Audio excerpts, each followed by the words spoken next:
டெய்லியும் ஒரே வகையான பிரேக்ஃபாஸ்ட் செஞ்சு போர் அடிக்குது உங்களுக்கு? கவலையப்படாதீங்க. இந்த வீடியோ நான் சொல்கிறேன் 6 நாளைக்கு 6 விதவிதமான ரிச் ப்ரோட்டீன் பிரேக்ஃபாஸ்ட்டு, அதுவும் 30 ரூபாய்க்குள்ளார எப்படி டேஸ்டியாகவும் சட்டுன்னு செய்கிறதுன்னு பார்க்கலாமா? வாங்க. பாயில்டு எக் சாலட் எப்படி செய்யுதுன்னு பார்க்கலாமா? ஒரு பவுலில் 2 பாயில்டு எக்கை சின்ன சின்ன பீஸாக கட் பண்ணி இதில் நம்ம சேர்த்திக்கலாம். இதில் சின்ன சின்ன பீஸாக கட் பண்ணி வச்சுருக்கிற பெரிய வெங்காயத்தை ஒரு கரண்டி அளவுக்கு இல்லை நம்ம சேர்த்திட்டு, இதில் சின்ன சின்ன பீஸாக கட் பண்ணி வச்சுருக்கிற தக்காளி ஒரு கரண்டி அளவு சேர்த்திக்கலாம். இதில் வெள்ளரிக்காவை ஒரு கரண்டி அளவுக்கு நம்ம சேர்த்திட்டு, இதில் கொஞ்சமாக கியூப் ஷேப்பாக கட் பண்ணி வச்சுருக்கிற கேரட் இதில் நம்ம சேர்த்திக்கலாம். இதில் தேவையான அளவுக்கு உப்பு இதில் நம்ம சேர்த்திட்டு, இதில் 1/2 டீஸ்பூன் மிளகுத்தூள் இதில் நம்ம சேர்த்திக்கலாம். இதில் கொஞ்சமாக சில்லி ஃப்ளேக்ஸையும் இதில் நம்ம சேர்த்திட்டு நல்லா கலந்து விட்டுக்கோங்க. இதில் இந்த மாதிரி பதம் நல்லா கலக்கினதுக்கு அப்புறமா இதை எடுத்து வச்சு பார்த்தீங்கன்னா நமக்கு சுவையான பாயில்டு எக் சாலட் ரெடி. பன்னீர் புரிஜி எப்படி செய்யுதுன்னு பார்க்கலாமா? ஒரு கடாயில் 1 டேபிள் ஸ்பூன் அளவுக்கு இல்லை எண்ணெயை ஊற்றிக்கலாம். இதில் சின்ன சின்ன பீஸாக கட் பண்ணி வச்சுருக்கிற பெரிய வெங்காயத்தை ஒரு கரண்டி அளவுக்கு இல்லை நம்ம சேர்த்திட்டு, இதில் தேவையான அளவுக்கு உப்பை இதில் நம்ம ஆட் பண்ணிக்கோங்க. இதில் 1/4 டீஸ்பூன் மல்லித்தூள் இதில் நம்ம சேர்த்திக்கலாம்.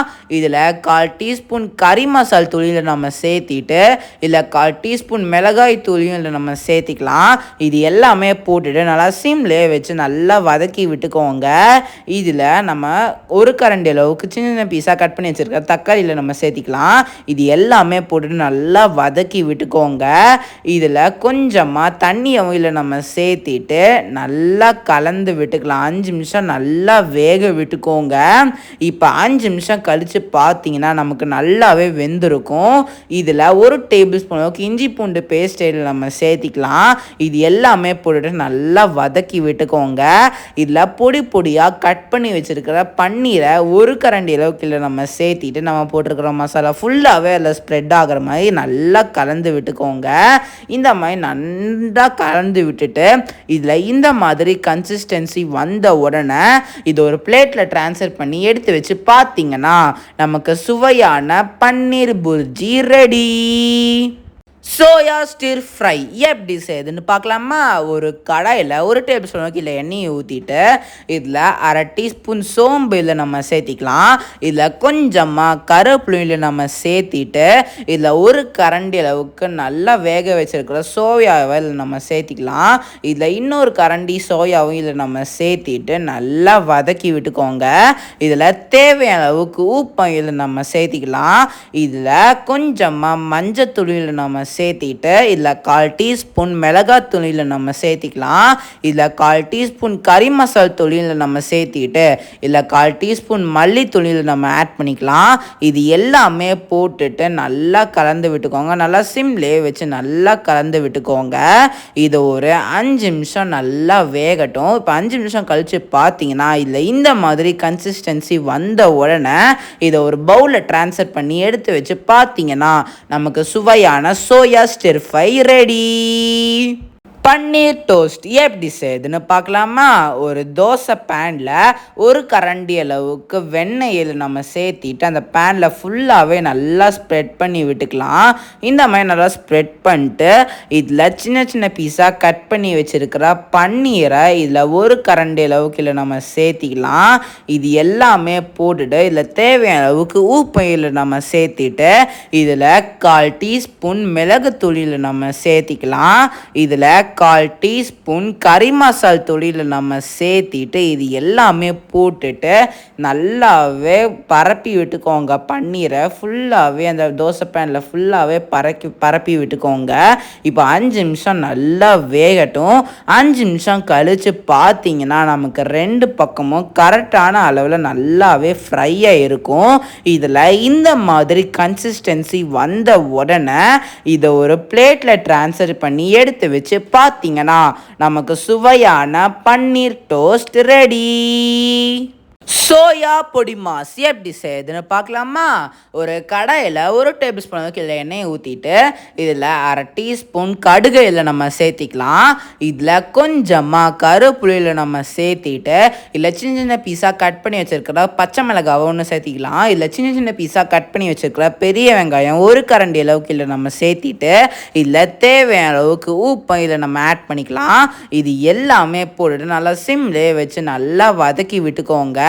இப்போ நம்ம அரைச்ச சோயாவை இல்லை 1 கரண்டி அளவுக்கு இல்லை நம்ம சேர்த்திக்கலாம். இதில் 1/2 டீஸ்பூன் மிளகுத்தூள் இல்லை நம்ம சேர்த்திட்டு இது எல்லாமே போட்டு நல்லா சிம்லேயே வச்சு நல்லா வதக்கி விட்டுக்கோங்க. இதை ஒரு 5 நிமிஷம் நல்லா வேகட்டும்.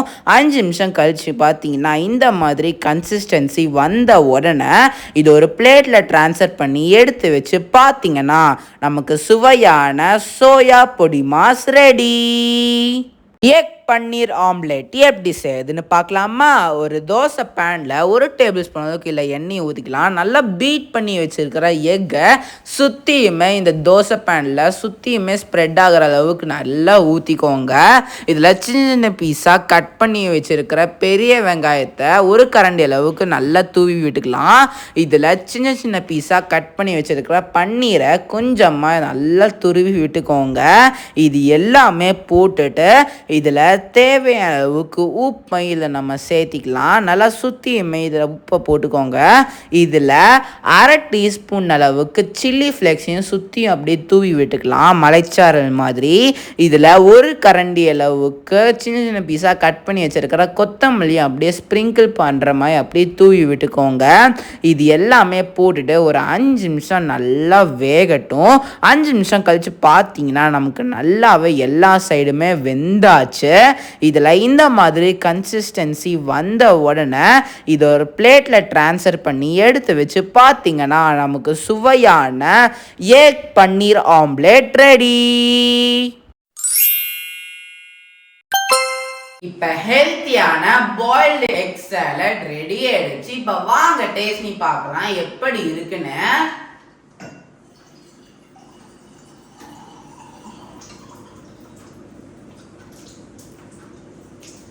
ரொம்பவே சுவையாக இருக்குங்க.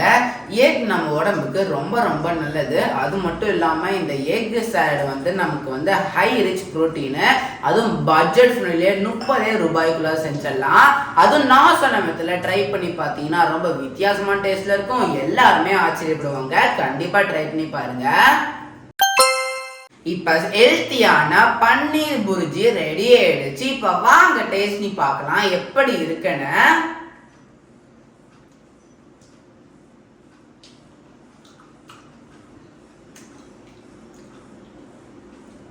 ரொம்பவே சுவையாக இருக்குங்க. இந்த பன்னீர் புர்ஜி நமக்கு ஹை ரிச் ப்ரோட்டீன்ங்க. அதுவும் நீங்கள் பிரேக்ஃபாஸ்ட்டுக்கு சட்டுன்னு செஞ்சிடலாம். அதுவும் நீங்கள் இந்த பட்ஜெட் ஃப்ரெண்ட்லியாக 30 ரூபாய்க்குள்ள செஞ்சிடலாம்.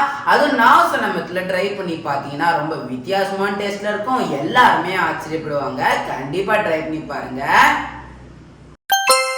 இப்போ ஹெல்த்தியான சோயா ஸ்டிர் ஃப்ரை ரெடி ஆயிடுச்சு. இப்போ வாங்க டேஸ்ட் பண்ணி பார்க்கலாம் எப்படி இருக்குன்னு.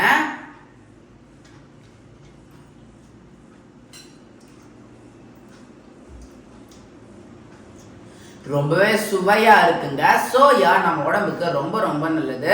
இந்த சோயா ஸ்டிர் ஃப்ரை நம்ம உடம்புக்கு ரொம்ப ஹை ரிச் ப்ரோட்டீன்ங்க. அதுவும் நீங்கள் பிரேக்ஃபாஸ்ட்டுக்கு சட்டுன்னு செஞ்சிடலாம்.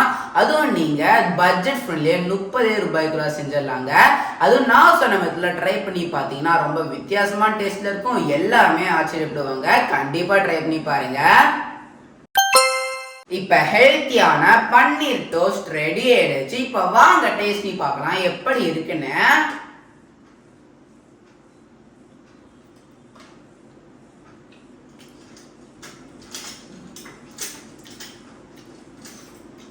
ரொம்பவே சுவையா இருக்குங்க. இந்த பன்னீர் டோஸ்ட் நம்ம உடம்புக்கு ஹை ரிச் ப்ரோட்டீன்ங்க. அதுவும் நீங்க பிரேக்ஃபாஸ்ட்டுக்கு சட்டுன்னு செஞ்சிடலாம். அதுவும் நீங்க பட்ஜெட் ஃப்ரெண்ட்லியே 30 ரூபாய்க்குள்ள செஞ்சிடலாங்க. அதுவும் நான் சொன்ன மெத்தடில் ட்ரை பண்ணி பார்த்தீங்கன்னா ரொம்ப வித்தியாசமான டேஸ்ட்ல இருக்கும். எல்லாருமே ஆச்சரியப்படுவாங்க. கண்டிப்பா ட்ரை பண்ணி பாருங்க. இப்போ ஹெல்த்தியான சோயா பொடி மாஸ் ரெடி ஆயிடுச்சு. இப்போ வாங்க டேஸ்ட் பண்ணி பார்க்கலாம் எப்படி இருக்குன்னு.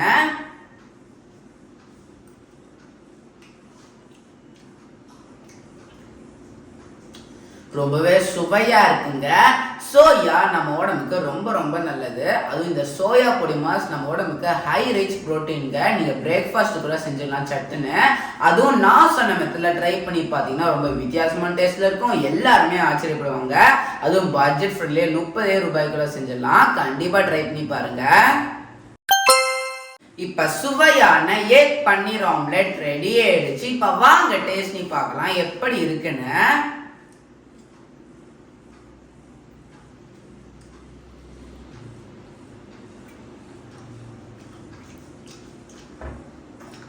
ரொம்பவே சுவையா இருக்குங்க. இந்த எக் பன்னீர் நம்ம உடம்புக்கு ரொம்பவே ஹை ரிச் புரோட்டீன்ங்க. அதுவும் நீங்க சட்டுன்னு பிரேக்ஃபாஸ்ட்க்கு செஞ்சிடலாம். அதுவும் நீங்க பட்ஜெட் ஃப்ரெண்ட்லியா 30 ரூபாய்க்குள்ள செஞ்சிடலாங்க. அதுவும் நான் சொன்ன மெத்தட்ல ட்ரை பண்ணி பார்த்தீங்கன்னா ரொம்ப வித்தியாசமான டேஸ்ட்ல இருக்கும். எல்லாருமே ஆச்சரியப்படுவாங்க. கண்டிப்பா ட்ரை பண்ணி பாருங்க. இப்ப நான் சொன்ன 6 நாளைக்கு 6 விதவிதமான ஹை ரிச் புரோட்டீன் பிரேக்ஃபாஸ்ட் ரெசிபியை அதுவும் 30 ரூபாய்க்குள்ளார பட்ஜெட் ஃப்ரெண்ட்லியா உங்க வீட்டில் உங்களுக்கு செஞ்சு கொடுத்த அசத்துங்க. இந்த ஹை ரிச் புரோட்டீன் ரெசிபிஸ்ல உங்களுக்கு இது ரொம்ப ஃபேவரட்டோ கண்டிப்பா கமெண்ட் செக்ஷன்ல சொல்லுங்க. இதே மாதிரி இன்னொரு இன்ட்ரெஸ்டிங்கான வீடியோ எல்லாத்தையும் பார்க்குறா இருக்கும். பாய்.